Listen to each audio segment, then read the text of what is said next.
마가복음 1장입니다. 마가복음 1장 1절부터 8절까지의 말씀 있습니다.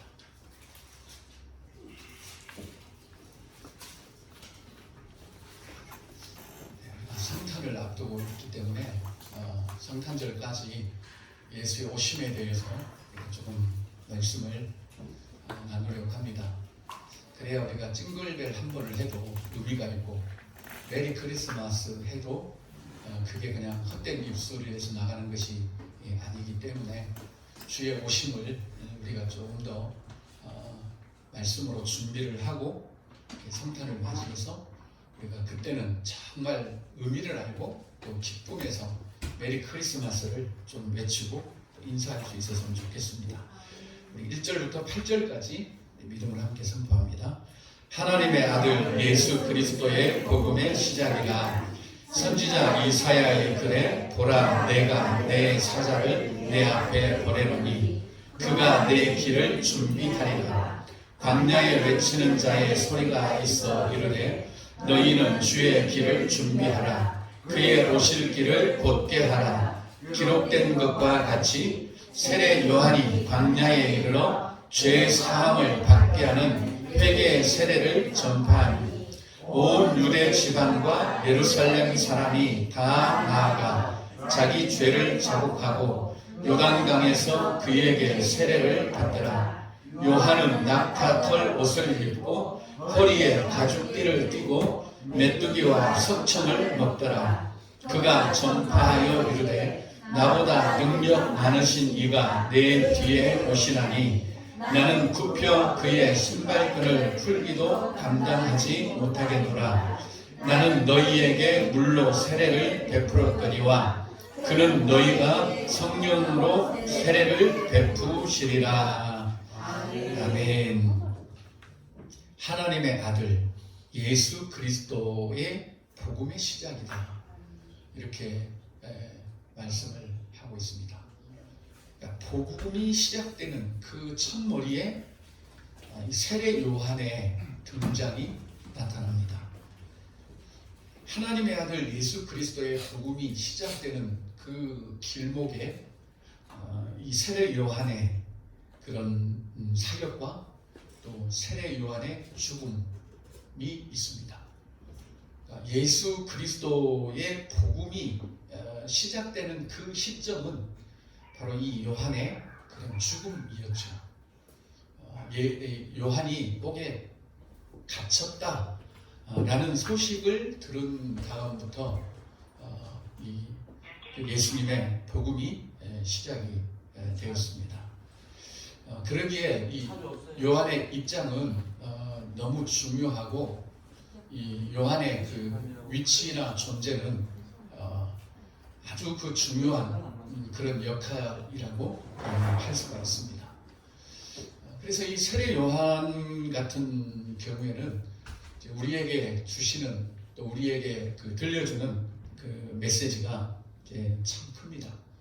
이 한 사람의 이 세례 요한의 한 사람의 그런 죽음, 물론 육신의 죽음, 헤롯 왕에게 목이 베어 죽는 그런 죽음뿐만 아니라 이 세례 요한의 어떤 그 자신의 어떤 존재의 죽음도 마찬가지입니다. 이 세례 요한 같은 사람에 의해서 또 우리가 세례 요한 같은 그런 이 역할에 의해서 복음은 시작되고 또 예수 그리스도가 나타나겠구나 하는 것을 이제 많이 느꼈습니다. 저도 역시도 후반기에 들어가면서 내년이 나에게 올 수 있을까 이런 마음을 이제 가졌기도 했습니다.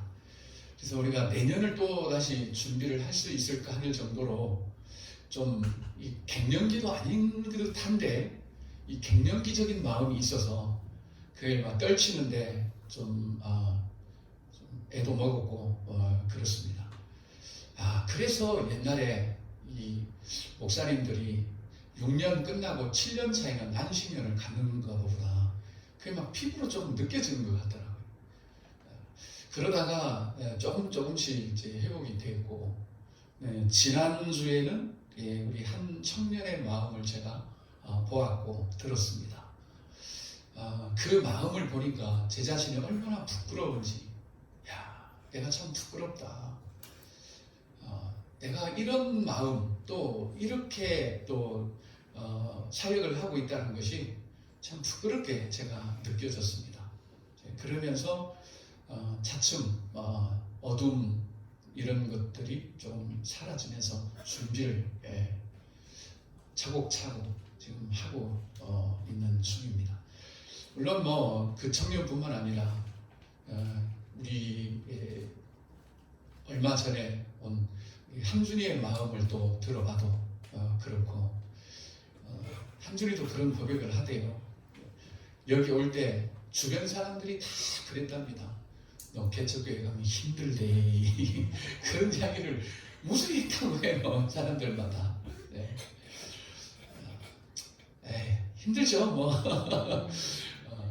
어디 뭐 이렇게 여유롭게 커피 한 잔 마실 때가 있습니까? 뭐 밥도 때로는 기내식 다 우리 먹어야 되고, 그냥 힘들죠. 뭐 다른 게 힘든 게 아니라 좁은 공간에 우리가 있다는 것 자체부터가 좀 힘든 부분들은 있습니다. 자, 그럼에도 불구하고 기쁜 마음으로 와서 또 헌신하는 걸 보면 내가 정말 부끄럽다, 이런 마음이 또 들기도 합니다. 우리가 그런 마음들이 쉽지는 않지 않아요. 그러니까 이 세례 요한처럼 누군가의 자기 자신을 그렇게 교회를 위해 죽음에 내어주는, 그래 나 한 사람 희생을 해서 하려고 하는 이런 마음들을 통해서 복음이 정말 시작이 되고 또 예수 그리스도가 또 나타나는 그런 일들이 있겠다 하는 마음이 들어서 저도 정신을 좀 바짝 차리고, 정신 차리면 안 되는데 그 정신 말고 주님을 위한 정신을 내가 좀 바짝 차려야 되겠다. 그래서 그 주님 한 분 보고 예수 그리스도의 복음이 시작되도록 하는 이 일에 참 마음을 쏟아야 되겠다. 이제 이런 마음을 갖기도 했습니다. 세례 요한을 보면 그는 6절 보면 낙타 털옷을 입고 허리에 가죽띠를 띠고 메뚜기 석청을 먹었습니다. 세례 요한이 왜 이랬을까? 우리처럼 좀 유명 메이커도 좀 있고 그래야 되는데, 적어도 이 세례 요한이 낙타 털 옷을 입고 허리에 가죽띠를 띠었던 것은요, 좋기 한 5, 600년 전의 의상이에요. 이게 엘리야가 있던 때거든요. 엘리야가 활동했던 때가 뭐 한 500년 후부터 600년, 한 700년 요 사이거든요. 북이스라엘이 망하고 또 그 유다까지 이제 망하기 직전 그거니까 아마 한 500년 이상은 훨씬 됐을 것 같아요. 그러니까 500년 전에 입었던 의상을 입고 돌아다니는 거예요. 여러분, 우리 500년 전 이 의상이 뭐겠습니까? 우리에게는 삭가 쓰고, 그렇죠? 한복은 좀 입을만해. 그런데 500년 전에 우리 그 머슴들이 입었던 그 옷 입고 이게 막 띠두르고 이렇게 산다면 이게 되겠냐고요. 아마 우리 못 살 겁니다. 그런데 세례 요한은 그렇게 살았어요.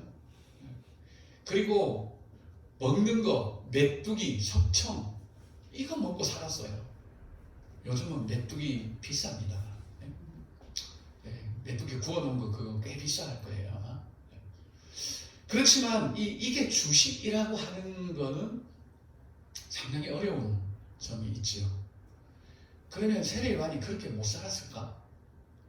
옷 살 돈이 없어서 500년 전에 옷을 입고, 그리고 메뚜기 잡아먹고, 들판에 다니면서 꿀 따먹고 이렇게 살았어야 했을까? 왜 그랬을까? 생각해보면 철저하게 세례 요한은 하나님의 말씀에 자기를 죽인 거예요. 왜냐하면 엘리야가 이런 복장이었거든요. 그래서 세례 요한은 엘리야를 이렇게 엘리야의 표상으로 온 거예요. 말라기에 보면 엘리야가 와야 된다. 제자들도 그렇죠. 엘리야가 와야 되는데 언제 옵니까? 벌써 왔다. 근데 사람들이 죽였다. 이렇게 되는 거죠. 그러니까 세례 요한은 철저하게 하나님의 말씀에 굴복당한 거예요. 제가 제목을 주얘기를 예비하라고 이렇게 잡아놨지만 다르게 보면 이 제목을 몇 번 바꿨어요. 제가 하여튼 이 세례 요한은 성경 앞에 날 잡아 적으세요 하고 그냥 내드린 거예요. 우리는 막 성경 말씀을 내가 이용하죠. 막 사용하고 말하면은 뭐 마태복음에 이렇게 말했는데 이러면서, 근데 세례 요한은 하나님의 말씀이여 나를 잡아 잡수세요. 당신이 낙타 털옷을 입으라면 내가 입겠습니다. 당신이 메뚜기 잡아먹고 살려면 나 그렇게 살겠습니다. 이랬던 거예요, 세례 요한은. 네, 그러기에 철저하게 하나님의 말씀이 그 안에 있었기 때문에 500년 전에 입었던 그 의상을 입고 500년 전에 먹었던 메뚜기 잡아먹고 그렇게 산 겁니다. 여러분, 우리가 과연 이렇게 살 수 있을까요? 말씀이 원하는 대로 내가 그 말씀 앞에 굴복해서 내가 말씀을 내 좋은 쪽으로 막 이용하는 게 아니라 하나님이 말씀에 내 삶을 송두리째 거기에 내가 맡길 수 있겠냐고요. 쉽지 않죠. 그런데 그래야만 복음이 시작돼요. 우리가 지금 복음을 들었습니다만 복음이 시작은 아직 안 됐어요. 우리는 복음은 들어서 우리가 알고는 있지만 복음이 시작은 안 된 거죠. 철저하게 복음이 시작되려면 세례 요한과 같은 죽음이 우리에게 반드시 전제되어야 됩니다. 세례 요한이 낙타 털옷을 입고 허리띠를 가죽띠를 띠고 누가 봐도 우스꽝스러운, 누가 봐도 웃긴, 그리고 먹는 것도 메뚜기 잡아먹는, 이런 거는 자신이 완전히 죽었다는 이야기죠. 자신이 죽으면 이렇게 살아도 안 창피하겠죠. 우리는 지금 이리 살려면 창피하죠. 차라리 내가 교회를 안 다녔으면 안 다녔지. 500년 전에 그 옷을 입고 어떻게 나보고 살라 그러냐고. 아무리 회개하라고 외치고 주의 길을 준비하라고 그래도 그렇게는 우리 못할 것 같아요. 그런데 세례 요한 같은 경우에는 철저하게 말씀이 요구하는 데에 자신의 삶을 다 내어드립니다. 저는요, 지금 이 시대에 내가 태어났다는 것이 어떤 때는 참 안도의 한숨을 제가 쉽니다. 와, 다행이다. 내가 만약에 선지자들의 시대에 내가 목회를 했다면 끔찍합니다. 왜요? 이사야다 보니까 3년 동안 빨가벗고 다니면서 외쳤더라고요. 하나님이 야, 지금 나보고 빨가벗고 다니면서 하나님의 말씀을 외치라면 나는 그거 못해요. 차라리 내가 안 하고 말지. 그런데 이사야 선지자는 했어요. 예레미야는 또 어떻습니까? 그리고 호세아는 또 어땠습니까? 우리 지금 그렇게 살 수 있겠습니까? 전혀 안 되지요. 그런데 선지자들도 그렇고 이 세례 요한도 그렇고 또 바울도 그렇고 베드로도 그렇고 야고보도 그렇고 정말 말씀 앞에 자신을 완전히 내어놓았어요. 참 이런 거 보면 우리가 하나님의 말씀을 너무 오용하고 있지 않나. 하나님의 말씀을 우리가 내 임의대로 사용을 하고 사단들처럼 하나님의 말씀에 온전히 나를 완전히 맡기고 예수님도 그리 하셨던 것처럼 그렇게 우리가 가야 이게 맞는데, 우리는 성경을 보면서 내가 성경의 말씀 속에 들어가기보다는 이 말씀이 내게 와서 나에게 복주기를, 나를 유익하게 하기를 바라는 그런 마음이 있다면 정말 복음은 아직 시작이 안 된 거예요. 우리는 진짜 복음이 시작돼야 복음을 누리며 살 수 있습니다. 그런데 아는 것과 듣는 것은 다릅니다. 오늘 오전에 나누었던 것은 헤롯 왕 복음 몰랐습니까? 알았죠. 그리스도 태어나신다는 거 다 알았습니다. 제사장들도. 그런데 복음이 시작이 안 된 거죠. 시작이 안 됐어요. 우리도 복음 다 압니다. 이제 복음 해도 그 복음이 무엇인지 우리 다 압니다. 그런데 시작이 안 되면 아는 것으로는 뭐 아무것도 안 되죠. 그러니 오늘 말씀에도 그리스도의 복음의 시작이다. 이 복음이 시작돼야 된다. 복음이 이미 왔다는 거죠. 예, 복음이 그리스도 아닙니까? 왔다. 이 세상에 왔다. 적어도 이 마가가 이 마가복음을 기록을 할 때는 AD 60년대로 봅니다. 복음서 중에 가장 일찍 기록된 성경이라고 보는 거죠. AD 60년이면 예수께서 승천하시고 난 후에 약 30년 정도가 넘게 흐른 거죠. 그런데도 마가가 이 복음을 써야 됐던 이유는 복음이 시작이 안 되니까 이 복음서를 쓴 거 아니겠습니까? 예수께서 이 땅에 오셨고 십자가에 죽으시고 부활하시고 승천하시고 성령이 오셨고 그리고 이 복음을 계속해서 전했는데도 이 복음이 시작되지 않음으로 인해서 다시 한번 이 복음이 시작되기를 바라는 마음으로 지금 이 마가복음을 기록을 했다는 이야기죠. 그런데 그 처음 서두에 세례 요한 이야기가 나오는 겁니다. 그건 뭐죠? 복음이 시작되려면 반드시 이 세례 요한의 율법으로 살았던 이게 완전히 말씀에 굴복돼야 된다라는 것을 우리에게 보여줍니다. 이러지 않으면 복음이 시작될 수가 없다는 이야기입니다. 세례 요한처럼 하나님의 말씀에 나를 완전히 동화시켜 가야 돼요. 나를 위해서 하나님의 말씀이 존재하는 게 아닙니다. 내가 말씀을 막 끌고 가는 것이 중요한 게 아니에요. 내가 하나님의 말씀에 끌려가야 되죠. 하나님의 말씀 속으로 내가 들어가야 돼요. 하나님의 말씀 속으로 들어가려고 하다 보니까 이 옷 입고는 안 되겠다라는 거죠. 네. 뭐 요즘 유명 메이커가 뭔지 모르지만 하더니 뭐 삐에르 가라땡 이런 거 입고는 안 된다라는 거죠.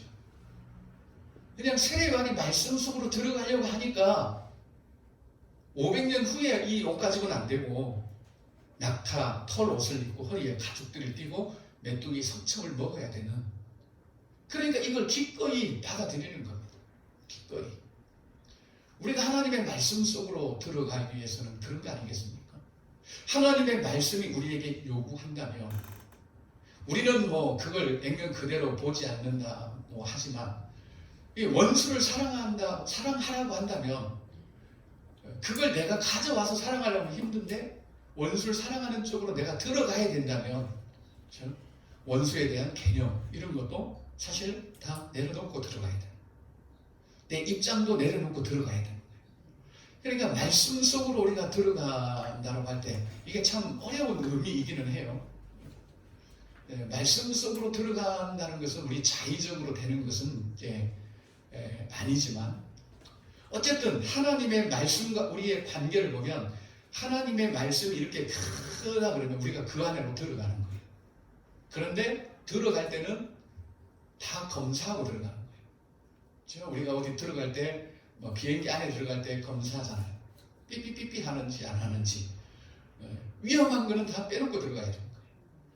우리도 마찬가지예요. 하나님 나라, 하나님의 말씀, 그리스도 안으로 들어갈 때는 삐삐삐 하는 거 다 빼놓고 들어가요. 여러분 가장 삐삐삐 소리가 크게 나는 게 뭔지 아세요? 우리가 그리스도 안으로 들어갈 때 권총? 칼? 자기 목숨이죠. 지 생명. 이게 가장 큰 소리 날 거예요. 딱 갖다 대면 삐삐 할 거예요. 뭐 권총 이런 거, 뭐 돈 이런 거는 삐삐삐 해도 정말 내 목숨 가지고 들어가려면 엄청 소리가 큽니다. 그러니까 소리가 큰 거예요. 오늘날 기독교 안에 이 난리가 나는 거죠. 예수님도 그러잖아요. 나를 따라오려거든 자기를 부인해라는 거죠. 그게 가장 삐삐 소리가 크다는 이야기입니다. 그래야 우리가 이제 그리스도 안으로 들어갈 수가 있습니다. 그러니 이 복음이 지금 이 AD 60년대나 또 지금이나 복음이 시작되지 않은 것은 매 마찬가지인 것 같습니다. 오늘날 누구 할 것 없고 전 우리 기독교계가 지금 그렇다는 이야기입니다. 지금 우리 기독교에서도 여러 가지 일들이 있죠. 정치적으로도 지금 엄청난 인원들이 모여서 또 정치적인 공방을 하기도 하고 그러는데, 여러분 그거 잠깐 한번 들어보시죠. 이건 기독교가 아니에요. 이거는 이미 어떻게 예수를 믿는다는 분이, 그것도 저와 같은 목사님이 그런 이야기를 그렇게 공공연하게 그렇게 할 수 있을까? 이건 예수 예자도 모르는 것 같아요. 뭐죠? 전부 다 이게 복음이 사실은 시작이 안 된 겁니다. 그래서 마가는 외치는 거예요. 하나님의 아들 예수 그리스도의 복음의 시작이라.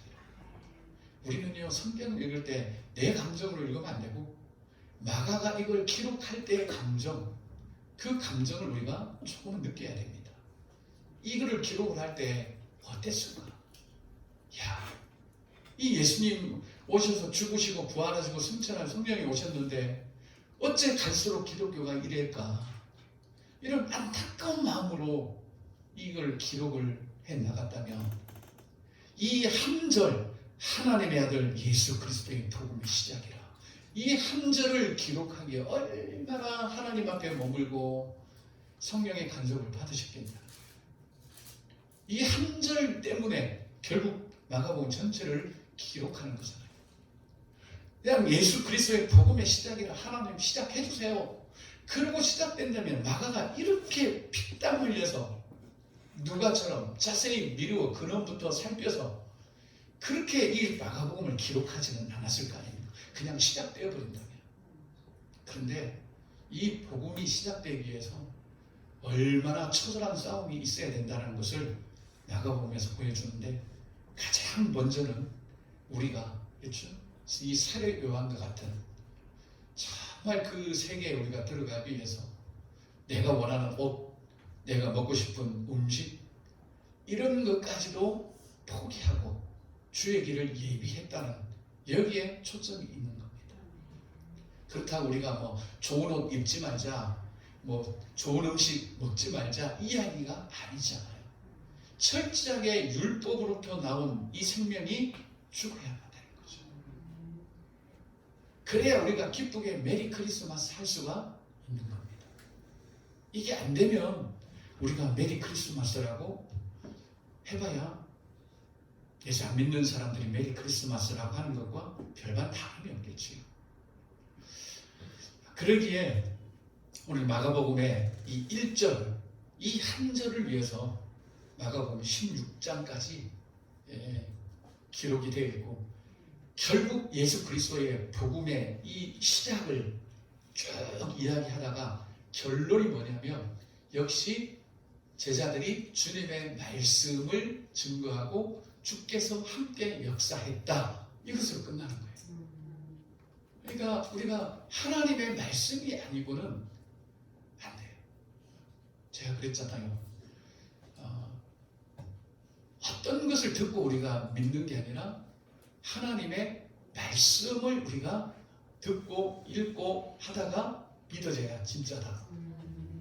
그래서 수요일날 내가 사도행전을 하면서 바울이 주와 은혜의 말씀에 너희들을 내가 부탁한다, 이렇게 결론을 내렸던 것처럼 그렇습니다. 그래서 내년도 우리 이 키워드가 워드프레이입니다.